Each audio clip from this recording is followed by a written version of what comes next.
तीन नैकरेषीय बिंदू रेषाखंडांना जोडून तयार होणाऱ्या बंदिस्त आकृतीला त्रिकोण असे म्हणतात. त्रिकोणाचे शिरोबिंदू व बाजू कोन यांना त्रिकोणाचे घटक म्हणतात. त्रिकोणाचे प्रकार बाजूवरून types of triangles based on sides.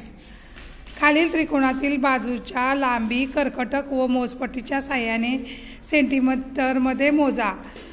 खालील सारणीत नोंदवा. त्याची वैशिष्ट्य लक्षात घ्या. रेषाखंड ए बी ची लांबी लेंथ ए बीने दर्शवतात. इथं पहा, आता आपल्याला पट्टीच्या साहाय्याने ए बी मोजायचं आहे आणि लेंथ ए बी बरोबर किती आहे हे तुम्ही पट्टीने मोजून इथं लिहायचं आहे.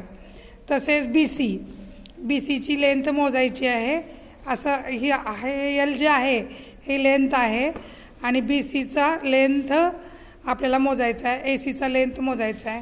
आकृती त्रिकोण पी क्यू आरमध्ये क्यू आर मोजायचा आहे आणि पी क्यू मोजायचा आहे आणि त्याचबरोबर पी आर सुद्धा आपल्याला मोजायचा आहे. यानंतर त्रिकोण एक्स वाय झेडमध्ये लेंथ एक्स वाय मोजायचा आहे, लेंथ वाय झेड मोजायची आहे आणि लेंथ एक्स झेड मोजायची आहे.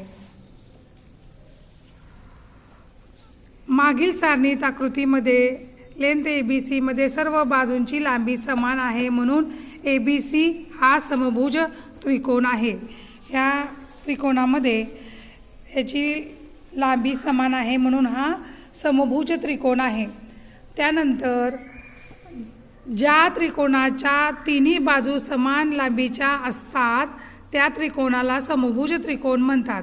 म्हणजे या तिन्ही बाजू समान लांबीच्या असल्यामुळं याला काय म्हणतात? समभुज त्रिकोण असे म्हणतात. त्रिकोण पी क्यू आरमध्ये बाजू पी क्यू व बाजू पी आर या दोन बाजूंची लांबी समान आहे म्हणून त्रिकोण पी क्यू आर समद्विभुज त्रिकोण आहे. सम म्हणजे समान, द्वि म्हणजे दोन बाजू समान. आता इथं बघा, क्यू आर हा लहान आहे आणि क्यू पी आणि आर पी हे दोन समान आहेत आणि दोन मोठे आहेत. त्यामुळं ह्याला समद्विभुज त्रिकोण असे म्हणतात. ज्या त्रिकोणाच्या दोन बाजू समान असतात लांबीच्या असतात त्या त्रिकोणाला समद्विभुज त्रिकोण असे म्हणतात. त्रिकोण एक्स वाय झेडच्या तिन्ही बाजूची लांबी वेगवेगळी आहे म्हणून त्रिकोण एक्स वाय झेड हा विषमभुज त्रिकोण आहे. येथे विषम म्हणजे समान नसणे, म्हणजे विषम म्हणजे समान नसणे. इथे पहा, ह्या तिन्ही बाजू वेगवेगळ्या आहेत म्हणून हे विषमभुज त्रिकोण आहे. ज्या त्रिकोणाच्या कोणत्याही दोन बाजू समान लांबीच्या नसतात त्या त्रिकोणाला विषमभुज त्रिकोण असे म्हणतात. आता त्रिकोणाचे प्रकार कोनावरून types of triangles based on angles.